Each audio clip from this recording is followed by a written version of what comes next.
Hello people and welcome back to News Review. I've not made a video in a while because life is busy, but thank you for, people that have, reached out and said they enjoy the videos. One of them, is a commenter on screen right now, Mystical Daydream.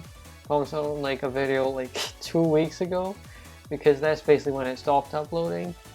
And, I appreciate that. Another person, DW Salicido, actually, sent me a direct message through the TOS inbox, which is probably not the, it's not the best system, right?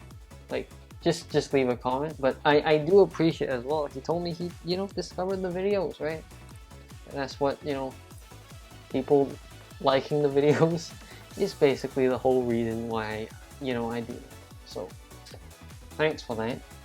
And, anyone else, if you want to, say something, ask me some questions, leave them in the comments, or through the direct inbox if you want. My friend ID is in the description.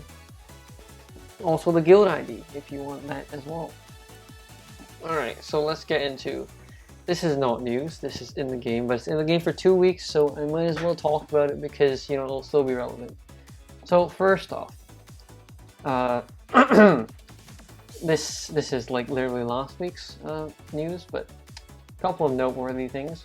One is that there's this stage, Temptation of Carrots, which you can farm carrots for, which is how you get these Molcars. These Molcars also have a special dragonware, which is the Vegetables Cup. They're actually pretty good, extend swimming time by 0.5 seconds. This is not regardless, which is less good, but that's okay. And attack boost, recovery boost. This is actually, well, this is actually not a recovery boost. This is a recovery, like recovering without recovery, I think. But actually, no, that's not right. It's just additional recovery because it depends on the team recovery. If the team recovery is 0, I am not sure whether this can actually trigger. But yeah. The craft skill is okay. It means that when you use a Molcar as a leader, you can also ignore Puzzle Shield by way of Dragonware. And the other stage is Savage Shark in the Sky, which is a Mecha Shark. An okay card in its own right, explode the board to generate enchanted moonstones. And yeah, that is that for last week's one. So time to move on to this week's one, or rather, not this week's one. That'll probably be like a future video. This is like, this one's like 2 weeks ago at this point. But, yeah, okay. So the Molcar series have 2 team skills. One of them is when the leader and ally are of Pui Pui Molcar. This is basically kind of a meme pick, right? Like, these guys, they have a lot of HP when you use all 5 of them in the team. However, the attack is not very good when you don't dissolve all heart runestones in the first batch, because it's times 3. Times 3 is pretty sizable, and also their recovery depends, well, their attack and recovery, right? Like point 1 right here, depends solely on heart runestones, which is not very good. What is good, however, is this other part of the team skill. Firstly, well, you need 5 or more, which means that you have 1 slot to put 1 extra character, and I'll talk about that like after this. First off, your skill CDs will all become 0 basically. I don't believe there's one Molcar that has a CD more than 7. Yeah, so they all become 0. Team HP, attack, and recovery time is 1.6. This isn't for Molcars, this is for literally everyone. So you could slot in like, what's his name? Behemoth if you want, and then you just get like even more ridiculous stats. Probably not a good idea though, as I'll talk about later. Number 3, Enchanted Trail. Having this tied to the 5 or more Molcars instead of this is really good because it's actually like, makes the team semi-usable with some sort of ally that is not a Molcar. And by zoning heart runestones, you convert, the left and rightmost runestones in the bottom row into heart runestones, which is fine, but most of the time, you don't want to really depend on that. So I've seen on Chinese Reddit a couple things that that can work with this, right? One is that someone suggested, like, with the if you don't know, beasts and dragons are getting buffed. That's the later part of this news. Is Zero with his buff skill. So Zero, the beast one, has gotten buffed, and then I think he is the one who has everything is everything kind of effect on his leader skill. So that would be really good, because then you don't have to rely on heart moonstones for all your attack purposes. The recovery still can't really be helped, because I don't think there's a leader that does that like on its own, right? So, okay, let's just bring up Zero right here. Can find him. Yeah, right now he's, this is, I think, obviously the numbers here are going to be changed. I'll talk about that a bit later. But yeah, everything is everything. I don't think Jabir even does that on his own, right? Or, yeah, no, it's only 50%. But Zero brings with him 100%. So, maybe that's something to consider. Because heart moonstones, this is for attributive moonstones, but well, Molcars don't have the attributive one without them being leader and ally. But maybe Zero is the way to go. Maybe Jabir is the way to go. Maybe like a new beast leader is coming out, in the next update is the way to go. But yeah, that may be the solution, I guess. So I'm gonna return to the home screen here.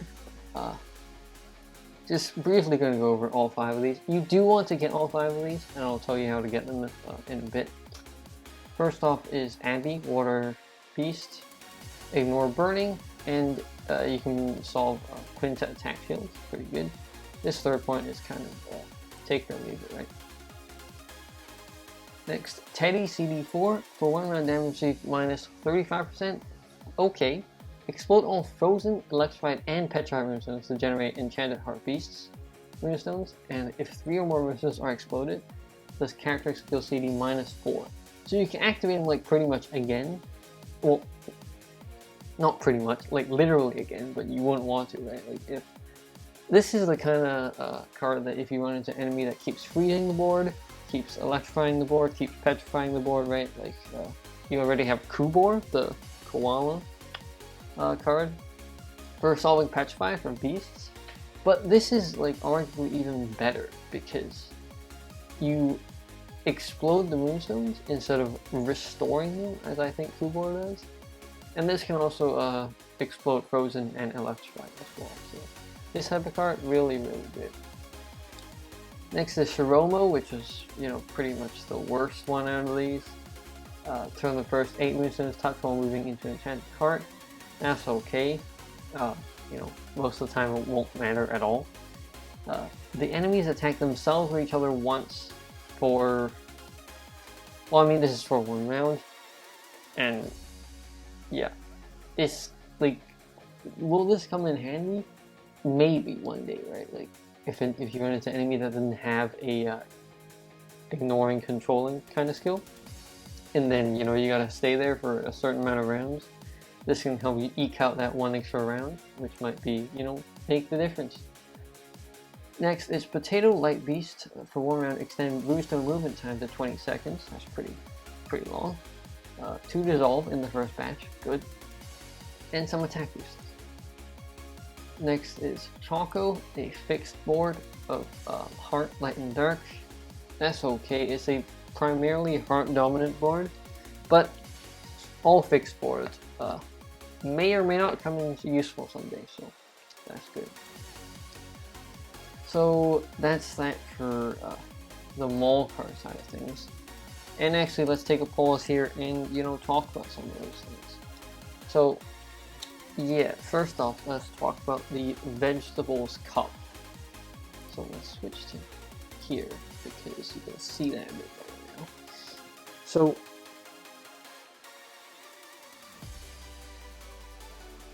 So first off, how do you get these vegetable cups? You get one by beating the shark stage 5 times, I believe.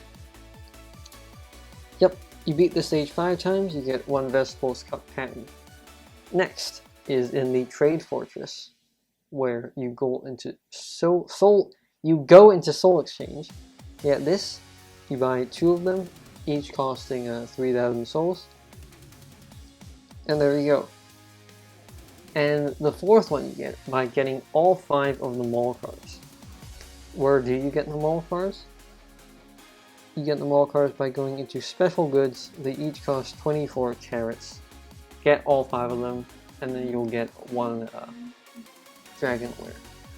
So this is only 4. Where's the 5th one? I'm hoping it'll come in the 2nd week, but I don't think I saw anything about that actually in the news. Obviously you can get them by buying the dragonware pack, but that's kind of disappointing. But if you do the if it turns out that the way to eventually like play a Molcar team is to do sort of an ally kind of setup, then you can use your own beast leader. You do have to own the leader, that's the one downside. You use the leader, put 4 of them in the team, equip them with all 4 of the dragonware, and then your ally can be another Molcar. That's also a way that could work. So, as you saw, the Molcars need boost carrots. Where do you get these boost carrots? So, the 3 ways you can get boost carrots. Well, sorry, this is how many boost carrots you need. The 3 ways to get boost carrots are on the next one. How do you get Molcars and how do you max them, right? As you saw before, 24 in the trade fortress is 1 Molcar. And then next, 1 Molcar plus, you feed 24 carrots into it, and then it becomes dual max. Next is, well, basically in total, for 5 Molcars, each of them requiring 24 plus 24, and then altogether you need 240 boost carrots to get 5 dual max Molcars. So that seems like a lot of boost carrots. So how do you get these boost carrots? One way, when you clear the shark stage for the first time, you get 5 plus 1 for each clear. Not a very efficient use of your stamina after the first clear. Although you do still want to clear it 5 times for the dragonware, right? So next is the Temptation of Carrots stage. Right? This is a very easy stage, and you get 24 on the first clear, plus 2 for each clear after that. So that's where you'll be farming most of your carrots. I'm farming most of my carrots. I believe I have like over 100. Yeah, I have 123, which is, halfway there. And by logging daily, on day 7 and day 10, you get 15 carrots each.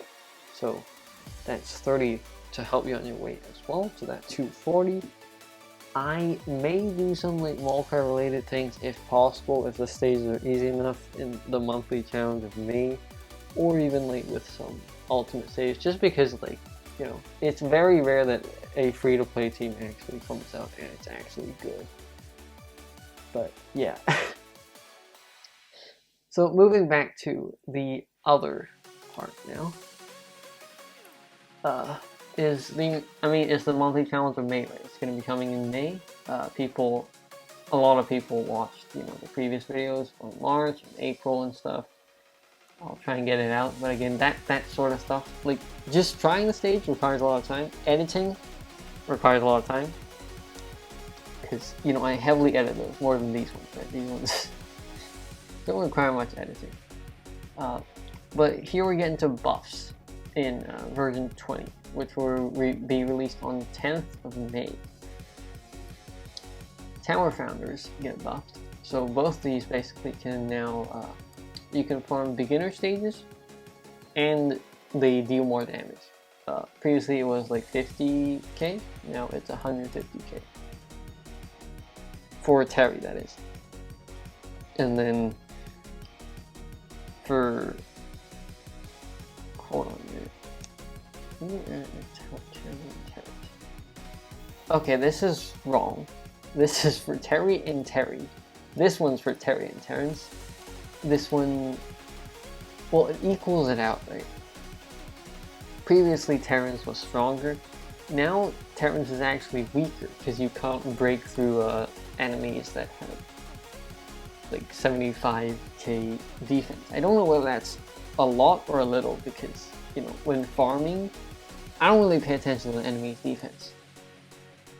But next up is the, yes, as it says, a massive buff to Dragon and Beast in conjunction with the other, you know, the new update coming out. Hopefully, you know, finally the Dragon and Beast flood will actually be a good thing, unlike, you know, the other floods like the Human Flood, the Machina Flood, the Demon Flood. Yeah, no. First off, Dallas and Azathoth are buffed. They aren't very good still.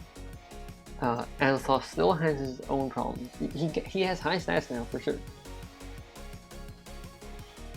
But he still has that problem of not being able to recover if you can't kill the enemy. You know, you can't mess with that in a buff. You can mess with that in something like PR, so, you know, that's what I'm hoping for in the future, right? Dallas also got buffed stat-wise, but I don't think... Well, I think he got buffed stat-wise in that one. I think also, yeah, the leader skill just got buffed. Next is Changbi, who got buffed in his leader skill, and it allows for a full dragon sort of setup now. You get an additional 1.8 times attack boost on both sides when you build a full dragon team. Previously he was a dragon god beast sort of setup, but yeah. Will you be using him as a leader? Like, probably not, right? You would use Tingwei instead, which is far better and even better now. So one of the problems of a Tingwei before was that his HP after transforming was terrible. Like, it was actually terrible. But now they've added 1.4 times when he's transformed and 1.8 times when he's not transformed, meaning that this can get to absurd amounts of HP when he's not transformed, and, you know, normal kinds of HP when he is transformed. So now you can transform both sides and get to basically even more damage, right? This is like a indirect buff to his damage because now you can transform without worrying about your HP. They also buffed his Dragon Runestone recovery sort of system to be 90k instead of previously I think it was 60k, to accommodate for his higher HP now. And okay, this is a wall of text. Basically, Lynx, I don't even have this card got buffed to ignore fixed combo shield, and that's it. You know, maybe useful in the future for beasts, I don't know. This card still sucks. I'm not even gonna go over what he got buffed by. Next is Piazza, who got a buff in his damage reduction, which was already crazy. I think it was 35% before, now it's 40. And when you dissolve Dragon Moonstones, your Dragon attack times 1.8. So he's even better in Dragon Team, and, you know, just better in general as well. Next is Platos, I believe. Pilatus. Now he can ignore poison for 2 rounds, but I believe Tingwei can ignore for 3 rounds. So unfortunate, but I mean, this is a free card after all, right? At least I think it's a free card. If it's not, at least it's a very old Diamond Seal card. So, you know, it is a replacement for Tingwei if you don't have it. That's what I'll say. Next is Fafnir, who has actually become good now in both of his skills. So now he has 2 kinds of actives. Previously he only had that effect, basically, if you had many races in the team. And that was like I think a 3 times attack boost, which is kind of mediocre. Now, if the team only has dragons, attack times 1.6, everyone in the team ignores initial shield and quintet shield.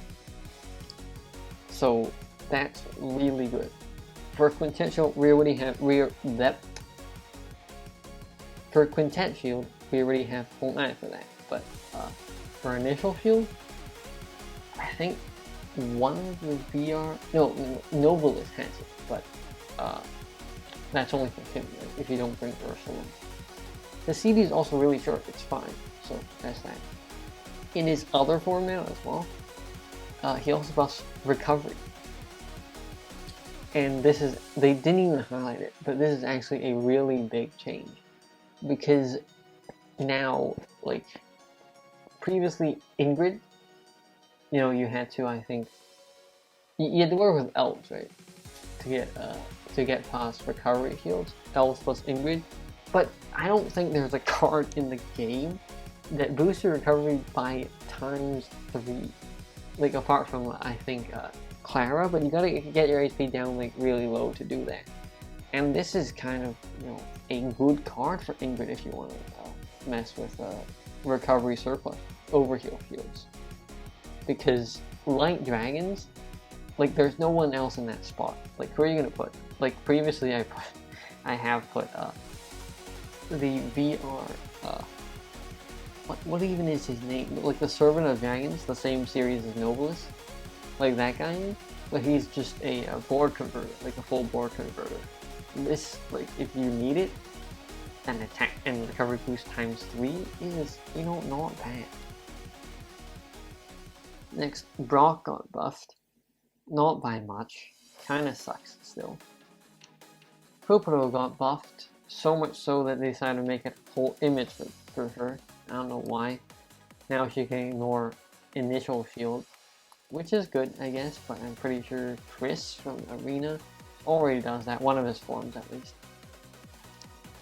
And the Ascension system, I really just don't know what this will be, right? Like how many orbs they will give out, what will happen to the level of difficulty. Like, allegedly they say that the level difficulty won't change, but obviously, like, they can't, right? I also don't know how much stats will make a difference, right? Like, you can see that there's an increase by, like, I'm not sure if it's percentage based or flat, but if you look at HP right here, you get 800 HP from maxing out Trio, which is, I mean, it's not negligible, right?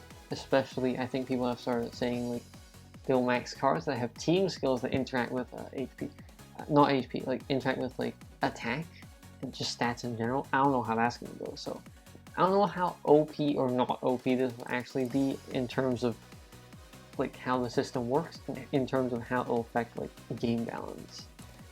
The other thing is character runestones, which I actually think are kind of redundant, right? But you bring your character down, it's, like, fun, but, like, not really. Like, why did you make this? But, yeah. Anyway, back to the first slide here is this weird card that I just put in there because he's there. Dark Beast CD6, a converter that also receives minus 65% damage, and for every extra race in the team, the skill stays in play one round. Pretty much, he sucks. So, yeah, last and least this time. Alright, that is it for this week's news review. Hopefully everyone hasn't, you know, left because I haven't uploaded in, like, 3 weeks, a month, something like that. Hopefully, you know, my slides here helped you to figure out where to get Dragonware, figure out where to get boost carrots, figure out how to redeem boost carrots, figure out how many boost carrots you need to get. You know? Hopefully this was helpful. And that's it for this week's, well, that's it for this news review. Hopefully I'll get another news review out later. But yeah, that's it for this news review. If you liked it, please leave a like. If you want to see anything, well, not, if you want to see more like it, leave a comment saying, you know, you like this and this helped you. And, you know, if you want to see the videos when they actually come out, which I'm not sure when they'll be, subscribe. It helps, you know, helps me keep motivated. And at 30 subscribers, I will start making a guide on how to get diamonds. If you've seen like the home screen in my previous videos, you'll see I have like, you know, not to like brag or anything, I do have like a lot of diamonds relative to the average free-to-play player. That is a combination of luck and saving and general strategy, but I'll cover that in that video. Yeah, right now we're at 29 subscribers. If just one person subscribes, I'll, you know, start working on the video. I can't promise when it's going to come out. That's the one thing. But yeah, if you want to see that, subscribe. And that's it for this video. See ya.